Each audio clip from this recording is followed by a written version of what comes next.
You're watching GVTV News. Thanks, Amy, and I'm Randy Hansen. In World News headlines today, 12 U.S. forces killed in deadliest ground attack on NATO in Afghan war. And U.S. ignored evidence of Afghan torture, State Department probing alleged violations of Leahy law. And a report says U.S. to boost Persian Gulf military forces after Iraq withdrawal. And 36 killed in Iraq bombing. And 8 killed and 3 million without power in Northeast snowstorm. And dozens arrested in Occupy protests nationwide. An Iraq war vet wounded at Oakland Occupy protest communicating during recovery. In Occupy Wall Street, protesters endure snow, organized march on banks. And thousands march in Frankfurt, praying a ring plan for Occupy London. And 60 civilians reported dead in Syria crackdown. And NATO missions to formally end in Libya, Gaddafi's son makes contact with the ICC. And 10 Palestinians, 1 Israeli killed in flare-up. And prominent activist and blogger jailed in Egypt. And Mubarak trial postponed until December. And Fukushima women lead anti-nuclear protest in Tokyo. And Herman Cain accused of sexual harassment in the 90s. Another left-wing attack. And leaked photos show foreclosure firm mocking displaced homeowners at Halloween party. UN says world population reaches 7 billion. But before these stories, GVTV News would like to thank one of our underwriters who supports your only visual video news media in Nevada County. That's right, it's us, GVTV News.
In today's first world news story, a suicide bombing in the Afghan capital of Kabul has claimed the lives of 13 members of the U.S.-led NATO occupation force, 12 of them Americans.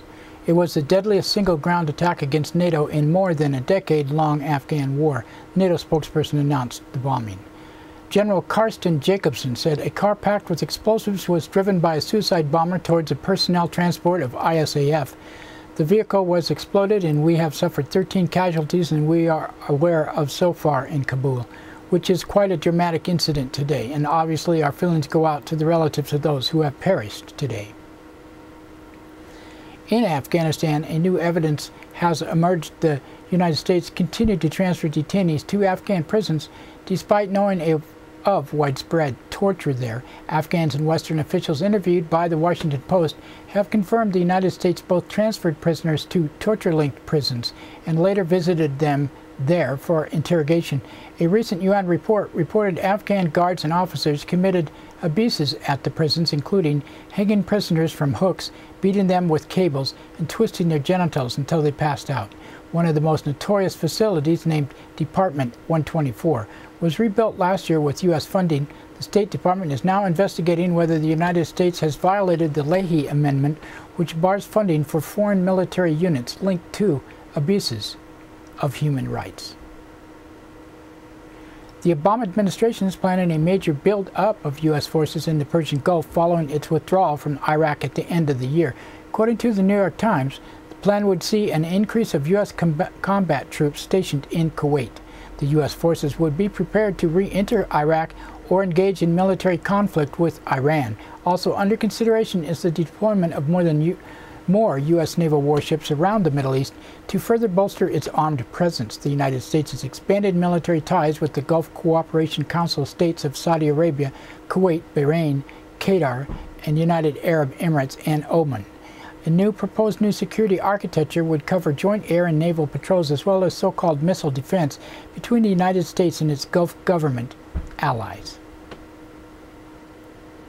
In news from Iraq, a toll from a pair of bombings in Baghdad has increased to 36 dead and 78 people wounded. It was the deadliest attack to hit Iraq in over a month. And a rare October snowstorm has killed at least 8 people and left some 3 million people without power in the northeastern United States. Storm touched down in West Virginia to Maine, with weather emergencies declared in New York, New Jersey, Connecticut, and Massachusetts. Hundreds of schools have been closed, and some areas are even planning a delayed Halloween trick-or-treating out of fear for children's safety. The Occupy Wall Street movement continues to face government crackdowns nationwide with a series of arrests over the weekend. In Denver, riot police fired pepper balls and mace into crowds of protesters after they attempted to move into the state capitol grounds. Some 20 people were arrested, including 13 who tried to erect a tent in an adjacent park. The arrests follow a peaceful march that drew thousands of people into the streets of Denver. Roughly 30 people were arrested in Portland, Oregon, on charges of criminal trespassing, interfering with police officer, and disorderly conduct after they remained in an upscale park beyond curfew hours. Meanwhile, police in Austin, Texas, arrested 39 demonstrators for attempting to maintain food tables at their City Hall encampment. In Tennessee, a night court magistrate has refused to sign off on an arrest warrant targeted demonstrators because he argued state officials have no authority to set the curfew. Among those arrested in Nashville, Tennessee, over the past week was a reporter for the Nashville Scene who identified himself 2 officers as a member of the media. The reporter, Jonathan Remedor, caught his arrest on camera. And in Oakland, an Iraq war veteran and Occupy activist is continuing to recover from serious brain injuries he sustained while attending a protest last week. Scott Olson has been communicating with friends and family at his bedside by writing notes, but reportedly cannot speak. Friends say the 24-year-old is expected to make a full recovery. Meanwhile, protesters in Oakland are reportedly planning to occupy the office of Oakland Mayor Jean Quan. The demonstrators are seeking the return of medical supplies seized in a police raid last week. In New York City, Occupy Wall Street protesters enduring a weekend of freezing wet weather as their ongoing occupation of a financial district plaza entered its 6th week. Combating the elements has made it more difficult after the New York City Fire Department confiscated the encampment's gas-powered generators late last week. The weekend began for Occupy Wall Street activists with a march on the offices of major banks in Midtown Manhattan. At the headquarters of J.P. Morgan Chase, office workers filled the windows, taking pictures of the demonstrators down below. And Occupy protests also continue across the globe over the weekend. On Saturday, thousands of people marched in the financial district of the German city of Frankfurt. Meanwhile, in London, a coalition of Christian protesters has made plans to form a prayer ring around demonstrators encamped outside of St. Paul's Cathedral. Efforts to evict the protesters have led to a storm of controversy, with both St. Paul's Canon Chancellor and a chaplain stepping down over the decision to pursue legal action against the camp.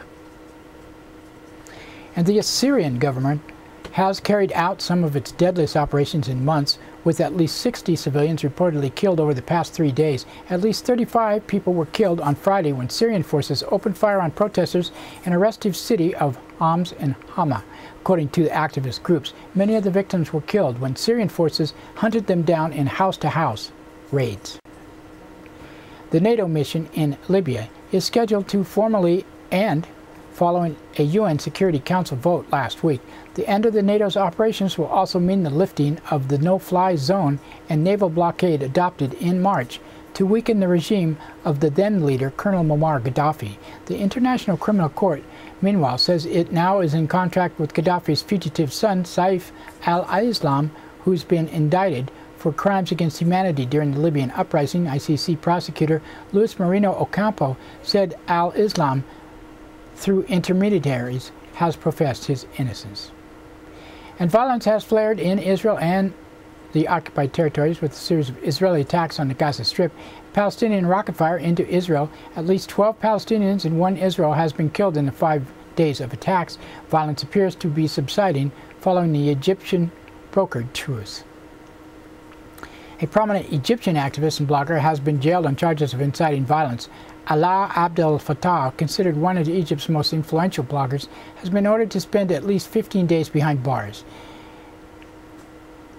And, well, what he said was, "We are continuing the pressure because we want what happens next to be power to the people and to be through democratic Egypt that represents all of its people. We should also remember that the initial slogans were not just topple the regime, bread, freedom, and social justice."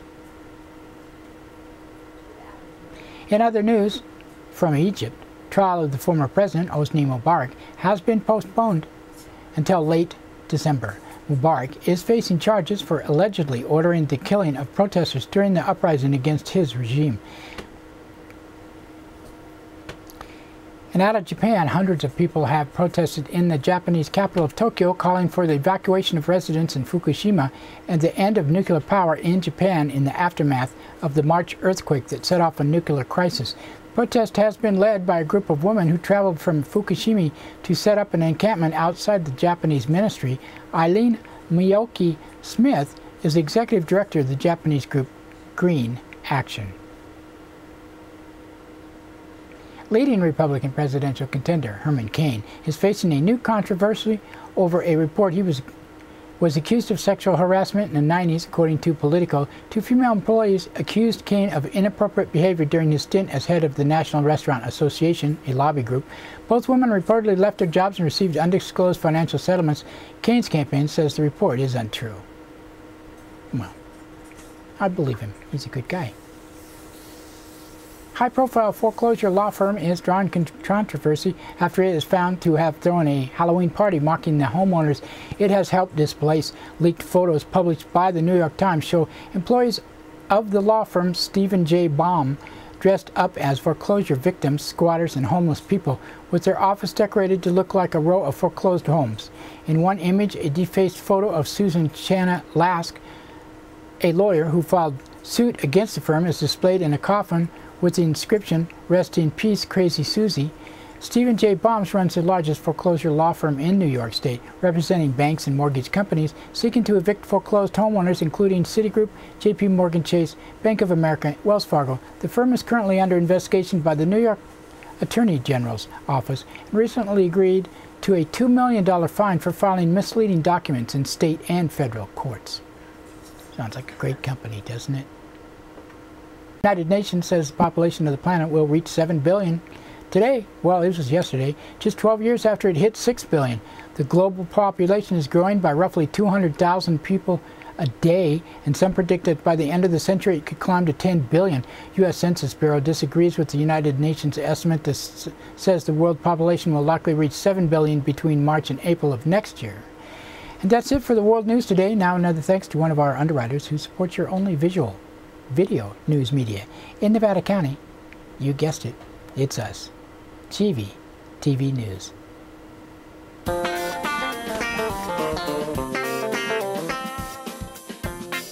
Soundcheck Music Center, the rock and roll connection.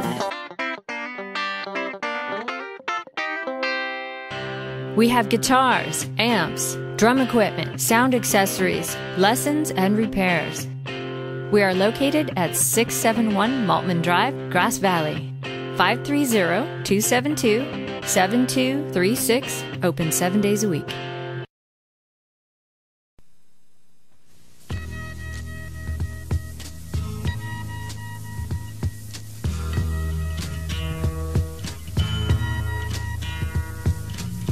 There's something happening here, but what it is ain't exactly clear.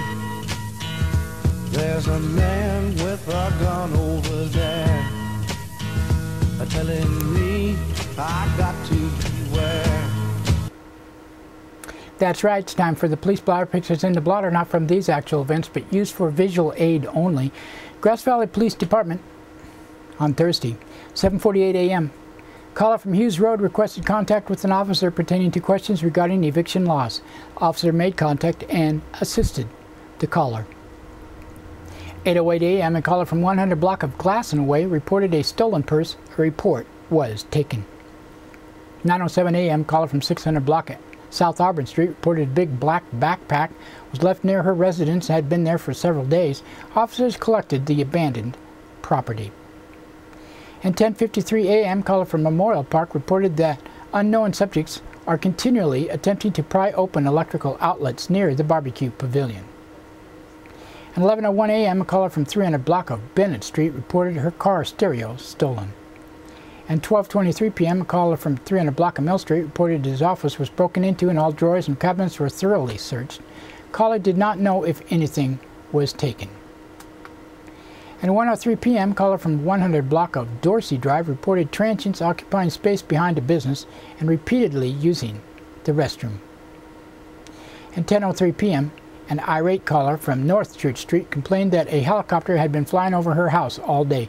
Dispatch explained it may other jurisdictions and that they did not have control over airspace. California Highway Patrol and Nevada County Sheriff's Office said they had no helicopters dispatched.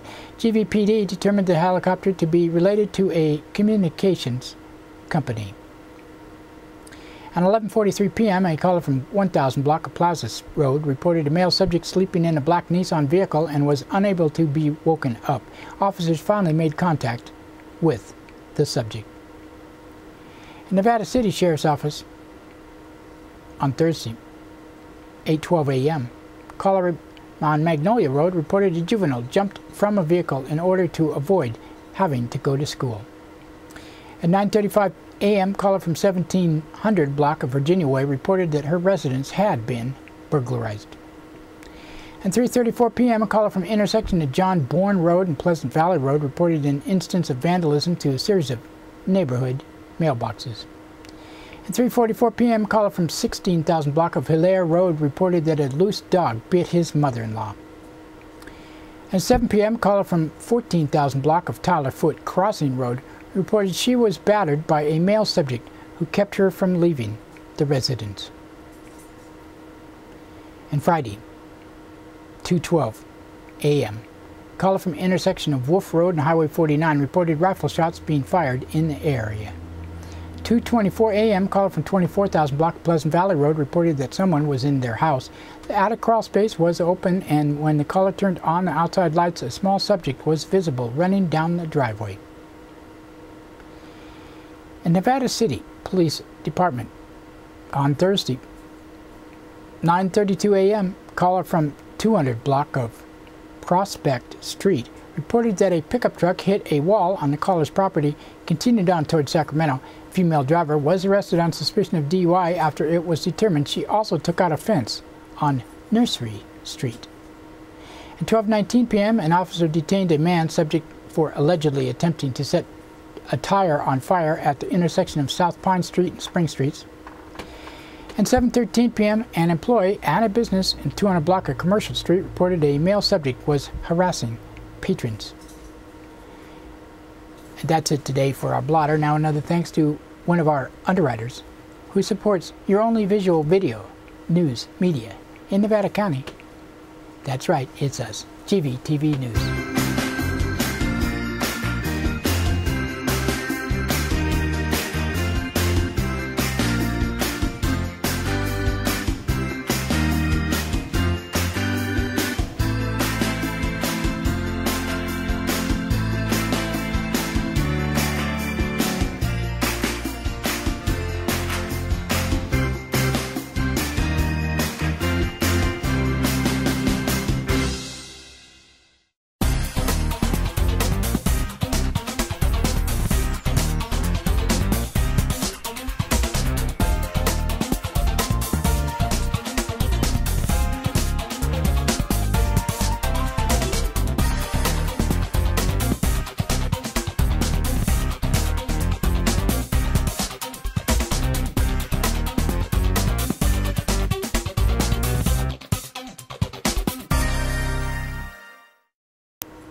In today's local news headlines, stolen property found after traffic stop.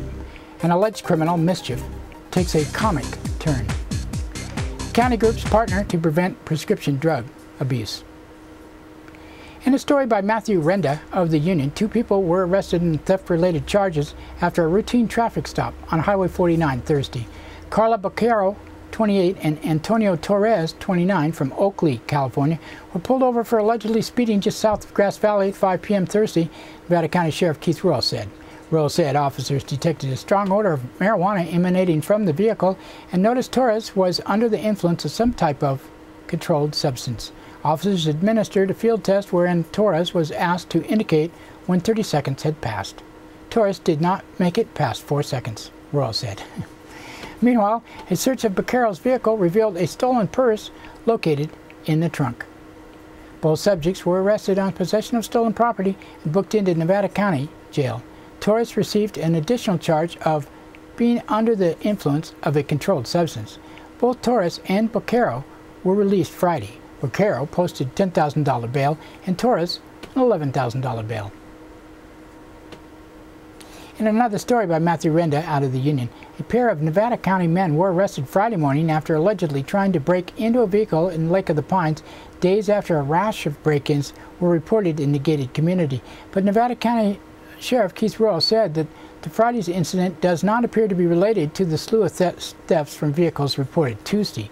2:30 a.m. Friday in 12,000 block of Lakeshore North, Donald Garcia, 19, of Grass Valley, and Tyler Tarbert, 19, of Nevada City, allegedly made an unsuccessful attempt to break into a Volkswagen Beetle parked in the driveway of a residence, according to Royal. The owner of the vehicle noticed the burglary in progress when she heard the 2 male subjects banging on the vehicle and swearing loudly due to the difficulty of gaining access through the windows.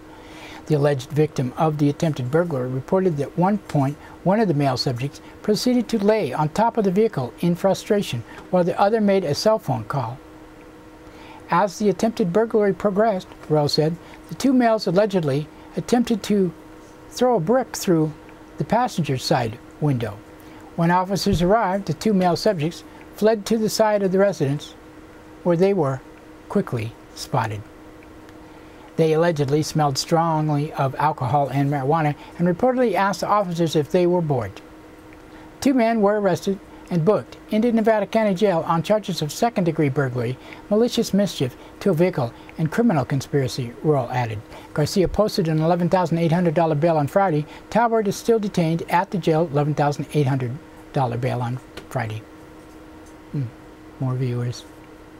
In a story by Liz Keller, local residents concerned about preventing drug abuse often have to look no further than a medicine cabinet in their bathroom. Medicines that languish at home are highly susceptible to diversion, misuse, and abuse, said Shelley Rogers of the Coalition of Drug-Free Nevada County, adding that studies show that a majority of abused prescription drugs are obtained from family and friends, including from the home medicine cabinet. But don't flush those expired, unused, and unwanted prescription drugs because that can cause unsafe chemicals to enter the water supply, Rogers cautioned. Instead, take them to one of the county's safe disposal sites. Local law enforcement officials have partnered with the coalition to provide a number of ways to safely dispose of potentially dangerous pills, beginning with just 1 bin at the Grass Valley Police Department 3 years ago, 3 bins at Kmart 1 year later, and expanded this year to Save Mart and Rite Aid pharmacies. As one of the only counties in the state to successfully establish permanent disposal sites, Nevada County's Safe Disposal Program is a model for other counties. I really want to commend these businesses, Rogers said. They've really stepped up to join in the fight against the epidemic. They know there's a huge need because consumers know they're not supposed to flush medications, and they ask, where can we get rid of them? In Nevada County alone, more than 90 pounds of prescription drugs a week are being disposed of at the permanent safe disposal sites, Rogers said. That number really speaks to the need of the community. Prior to the safe disposal program, there was no place to safely dispose of these medications. It's a win-win for everybody. We have such a high population of seniors. That really is part of why there is a surplus of medication meds in homes. Pain medications such as Vicodin and OxyContin are ripe for abuse, as are muscle relaxants and anti-anxiety medications like Valium, Rogers said. One medication that is popular among high school students is Ritalin, which is used to treat attention deficit hyperactivity disorder. They're having to count the pills, she said. Kids tend to share them or sell them. The bin at the Grass Valley Police Department pulls in 40 pounds a week on an average, said Captain Rex Marks. That's every week for that little bin, he said. The pilot take-back day with 3 locations was wildly successful, Marks added. This year, take-back day is Saturday, and we collect 320 pounds in 4 hours, 260 pounds in Grass Valley alone, he said. Safe disposal program was expanded to Kmart 2 years ago with 3 bins, one for prescription medication, one for non-prescription drugs, and one for sharps. Marks said that was because the department had seen a high incident of needles not being disposed of properly. Kmart offered a national partnership, also allowed the program to gain an education and awareness component. We wanted the pharmacists to be able to talk to the customers, Marks added. All the bins at the site are monitored and controlled solely by the police department. Expanding to the Rite Aid pharmacy was exciting because the Grass Valley location is number 6 in the nation for the chain as far as dispensing pharmaceuticals. Save Mart was chosen because the chain has taken the lead in the state on safe disposal of medication. Marks hopes to expand the program even further, but might not have to if state legislation is passed that would pass the burden for disposal back to the pharmaceutical companies. Well, that's it today. Talk to you tomorrow. Christopher's Old World Deli and Catering Company has brought its delicious food and service downtown Grass Valley. You like desserts? They got them. You like international style lunches? They got them. Christopher's Deli and Catering for parties, get-togethers, weddings, or whatever. Open 7 days a week.